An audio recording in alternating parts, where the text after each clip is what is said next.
Hi there and welcome back. If you're new, my name is Claudia and I'm a fourth grade teacher here in Southern California. I always look forward to Tuesdays because they are early release day for students.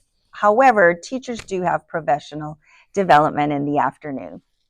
As teachers, we are constantly reflecting, and I've been thinking a lot about homework. Homework is one of those things that teachers always debate about. So in this video, I will be talking about a few things that I've been rethinking lately. I will give you some updates on student A and B, as well as homework.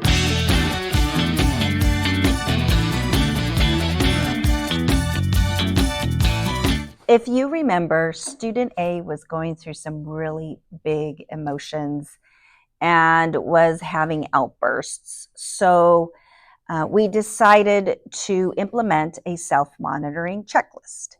And within that self-monitoring checklist, there were 3 blocks of time. The checklist itself was not meant to have predetermined goals set for each block of time. The goals were set depending on the child's moods and needs, and that was becoming overwhelming for me. I think it was more of the writing portion of it. And then I noticed I wasn't starting on time for academics. So I decided to make a change. I decided to go with a visual support. And I created this with the same goals in mind that I've noticed that my student needed support with. And as you can see down at the bottom, I have tokens. Student A really appreciates the tokens. Student A seems more excited about this self-monitoring checklist than the written one. Still wanting a coloring page, a sticker. I added a break. Yesterday, student A decided that they wanted a 5-minute break. I think I might add some more time to this. These are really simple, clear. It's a lot faster than writing it out and then stopping to reflect. Instant gratification.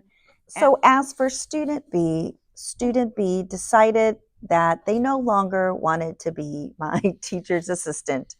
And I'm okay with that. I think the job itself was becoming overwhelming. And I completely understand. I just didn't want to exclude student B from the opportunity. I did let student B know that if there was something else that they wanted to do within my classroom, then I am open to suggestions. You may be noticing that I'm wearing something different today. It's actually the next day. I ran out of time yesterday in the morning to finish filming, and the afternoon was filled with PDs. So today I want to talk about homework. Let's be clear, I'm not venting.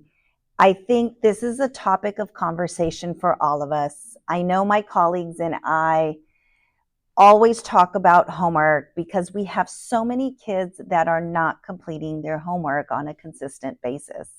I'm just trying to figure out what works, what needs to be adjusted. Notice that only 4 students have consistently turned in the homework every single time for the month of September. I used to assign daily homework, but the record keeping was becoming a little overwhelming, and so I switched over to weekly packets. It's a lot quicker and easier to manage. Let me show you an example of my weekly packet for homework. Here's the spelling. We have the math, our Scholastic News magazine with their choice board. You're probably wondering if I purchased the Scholastic News magazines myself. I actually did not. I received a grant for it. And with that grant, I was able to purchase a bag where the students keep all their magazines. We have different magazines that come every other week.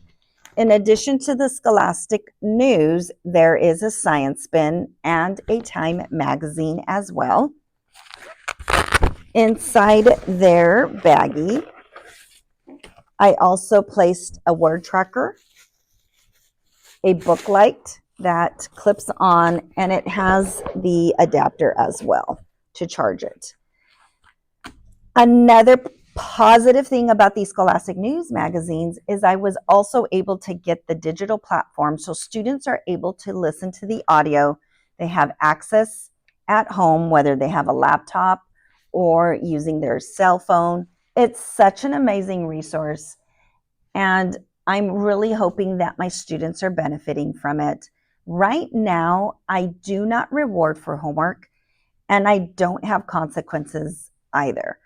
I usually just message the parent on Class Dojo and say, hey, your child did not complete the homework for the week or for the last 2 weeks. Please remind them to consistently do their homework for the extra practice. Over the years, I've tried so many different types of systems to get students to turn in their homework. When I taught the primary grades, students would have a weekly homework chart. And each time they would turn in their homework, I would put a sticker. At the end of the week, they would take them home to show their families. Later, I switched to a monthly homework chart where there was blank squares so that I could stamp their cards with a little mini stamper for each time they turned in their homework. When the homework card was completely filled, they would trade it in for a prize. In the long run, that became really time consuming. Then I moved over to homework passes. For every 10 days, students turned in the homework consistently, they would receive a homework pass.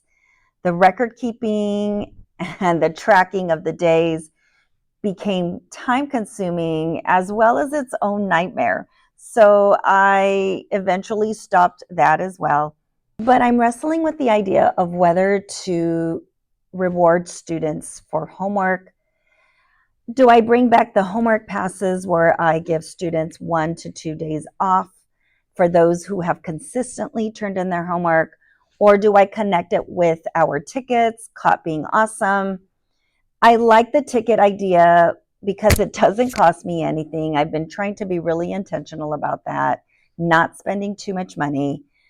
But the only thing with the Caught Being Awesome tickets, I've noticed that the Monday raffle isn't happening as consistently as it should. So students are starting to lose interest. However, there is another way to earn an incentive with the Caught Being Awesome tickets. They can save their tickets up to a certain amount. I don't remember how many tickets they needed to save. I want to say about 150. And what the 150 tickets will get them is lunch with the principal. It's not their school lunch, but they have ordered Olive Garden for the students, and then they all get together and have lunch. Maybe that's something I can remind them of, and that will excite them and motivate them to consistently turn in their homework. And quite honestly, is it really worth it giving students homework altogether, especially if the same students are not consistently turning it in? Are they really learning? Are they really practicing? These are some of the things that I'm constantly thinking about. Things have changed over my last 25 plus years of teaching. Maybe the practice just needs to happen in the classroom where I can support and monitor. I don't have the answer quite yet. These are the things that are constantly just in my mind. Sometimes it keeps me up at night. But for right now, I'm going to stick to what I think might work. As for student A, I will continue the visual support system. I'm going to try the Caught Being Awesome tickets for students consistently turning their homework in monthly. And then as far as getting the parents on board, I'm going to add this homework agenda where it lays out the homework for each day and it requires a parent signature.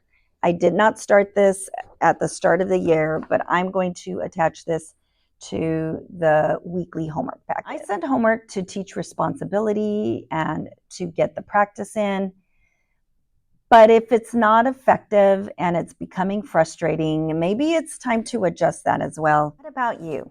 Do you reward homework, skip it, or handle it another way? Let me know what's working in your classroom. I'd love to hear your thoughts. Drop your ideas in the comments section below. I hope to see you next time. Happy teaching!